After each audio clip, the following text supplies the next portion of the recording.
guys, magagamit na natin itong Biltema na bike rack. Ayan na, balik tayo ng mga bote. Ayan, dalawang supot.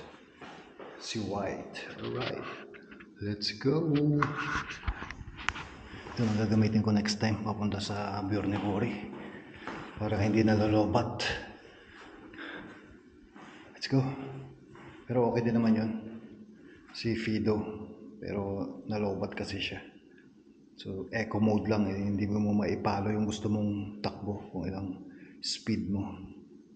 Ito goods na goods ito, pero syempre mga ahon 1x9. Alright, singit ko na lang to sa mga next vlogs. Let's go.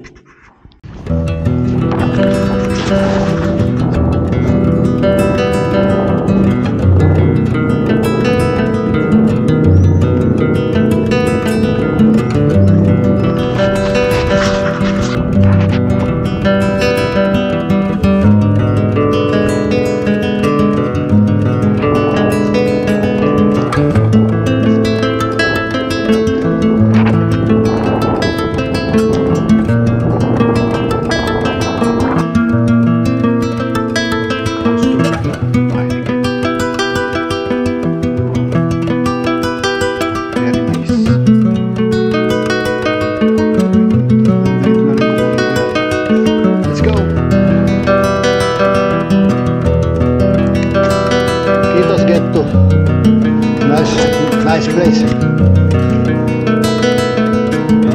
Ayan, ma'am, Kitos. House check pa. Ito, Samsung Kato.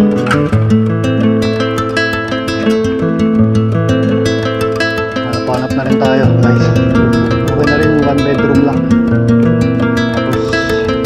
Tapos 1 bedroom, tapos ano, dalawang naman yung salas, pwede na doon magkuha isang paglagay ng extra bed. Okay din. Let's go. So Samsung ka to, napit lang. Let's go. Let's go. Nakadumog to eh. Right. Grocery lang ako kung open na. 7:40. Let's see if it's open, then I'll buy some eggs, some foodstuffs, and going home, have a rest, and let's go. Yun guys, so gamit na gamit, Biltema vacuum nakuha na natin kay Get2. Thanks Get2. Pina-order niya rin. Gamit na gamit yung palengke bike si Crescent, kaya mahirap bitawan to si Crescent. Maraming gamit. Kahapon yung ano naman, upuan naman ang inuwi ko. Mamaya mag-uwi ulit ako ng isang upuan. Uwi natin kung ano mga libre. Pero ito binayaran ko to. Pero mura na to. Nasa 39 lang siya. Biltema, nakita ko nung naglipot ako, pinakita ko kay Get2. Gusto niya rin mortar, pero maliit lang siya. Pero kasya na yan. Pauline Imore. Alright. Damsugare vacuum. Let's go.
tayo mangisda guys para walang tao.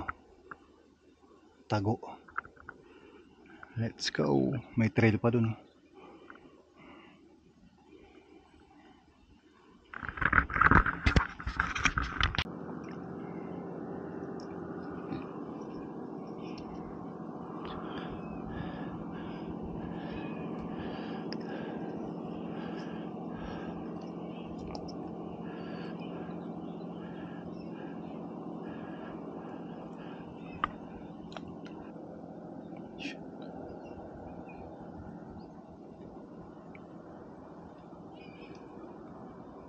Ay.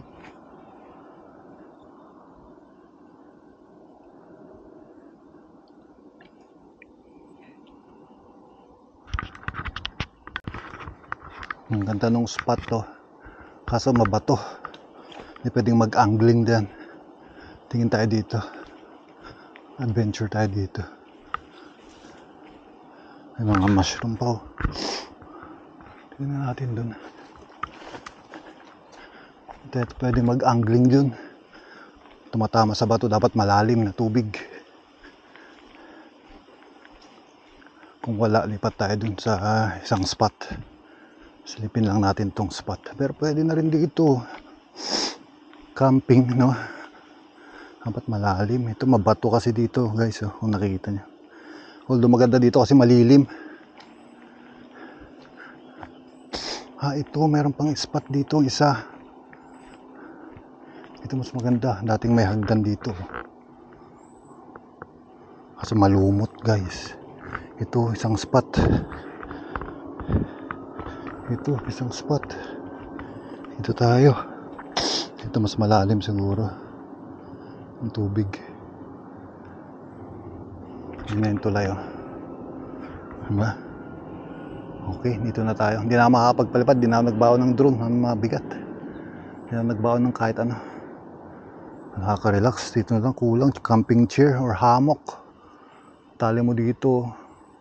Sa magkabilang puno na yun. Okay, ito tayo, guys. Hindi ako nakapagdala ng camping chair. Order pa lang ako. Camping chair. Lamig ng tubig. Binabad ko yung paa ko. Dito tayo. Try natin dito. Mag-angling. Angling lang gagawin ko. Yung mano-mano. Hila. Lipat natin yung bike dito. Kunin ko yung bike.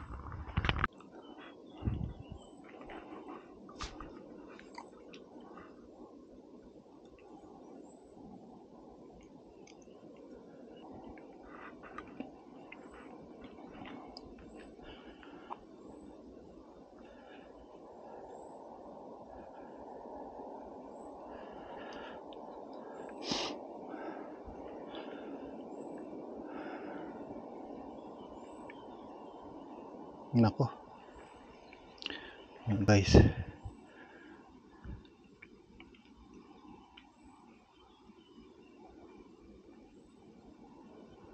Yun lang. Mapit sa bato. Hindi pwede mag-angling, guys. Hirap mag-angling dito. Mapit sa bato. Putulin ko na tong line. No choice.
Lumipat ako dito sa bagong spot, medyo maaraw. Yun din pala hindi ganun pala kadali mag-fishing, no? Hindi ganun kadali. So kailangan mo ng patience. Yan. Tapos yung init ng araw, kaya kailangan mo talaga. Pero sa nakikita mo namang view, diba? Konting araw lang yan, tapos lilipas din. Malamig na naman pag mga ilang months. So, ito ako maggawa ng line. Angling lang ginagawa ko, hindi ako bumili ng rod or fishing rod. Dahil di tayo sure sa lupa or sa licensing. Pero sabi normal line, pwede. Pero yung iba pag may reel, hindi pwede. So it varies, no, city to city. Pero dito nasa probinsya tayo, kagandahan pag nasa probinsya ka, walang masyadong loss, no? Tulad yung kanina, pwede tayo dun mag camping. Yan. Kasi pag may nagmamay-ari ng lupa, nabasa ko sa Google, ni-research ko rin siya. Pag merong nagmamay-ari ng lupa or nung yan parang ganyan, yung ang tawag diyan, riverside or lakeside, so kailangan ka magbayad din sa kanya, parang ganoon. So ganoon ang licensing ng fishing. So tayo, angling lang gagawin natin, yung mano-mano lang na line and hook ang gagawin natin. Let's go.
Later. A few moments later, guys, give up na ako, guys. Sunog na yung balat natin. Oh, ang itim-itim ko na nga. Ano pa ang itim?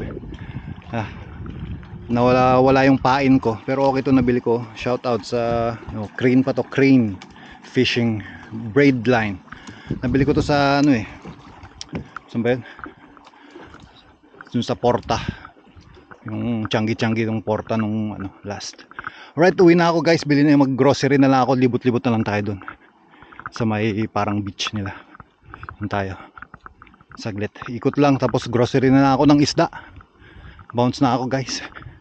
Dito sa Koki. Alright. Mainit eh. Dapat talaga meron kang ano, maganda yung spot dun kanina. Kaso mabato. So kakainin lang yung line mo dun. Nakain na yung isang hook natin kanina. Ayoko nang i-risk pa yung ibang hooks natin at napakamahal naman. Yung hagdanan dito, ang sukal na. Sana walang ahas. Bounce na ako, guys. Takits tayo sa susunod na video. Libot pa pala ako dun. Takits tayo dun. Let's go.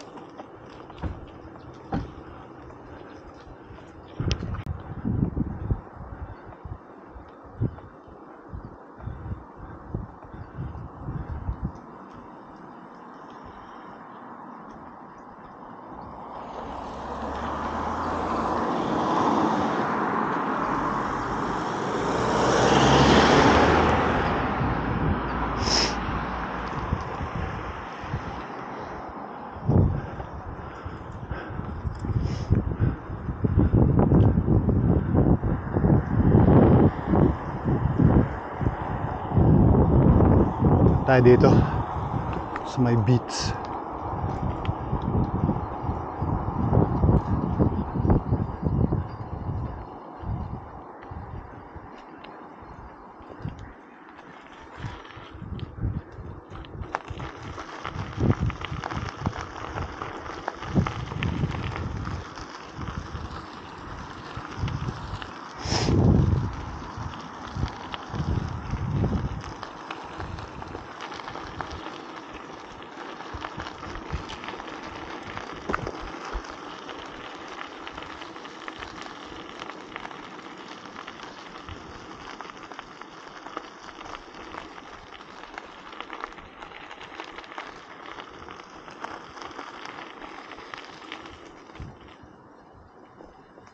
May private na to. Tama. Ganda sana dun, no? Private naman. Ganda ng bahay dito, ganyan, no? Ang gusto ko. Bahay, kita nyo ba yan? Kwapo, guys.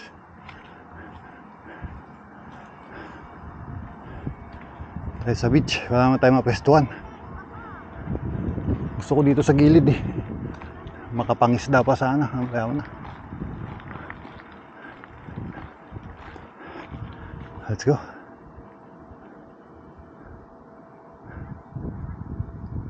Wala lang, nakita ko lang. Bounce na tayo.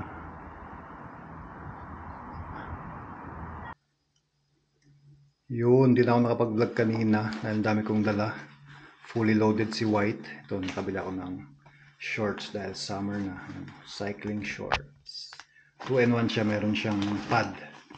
Ayan, meron siyang pad.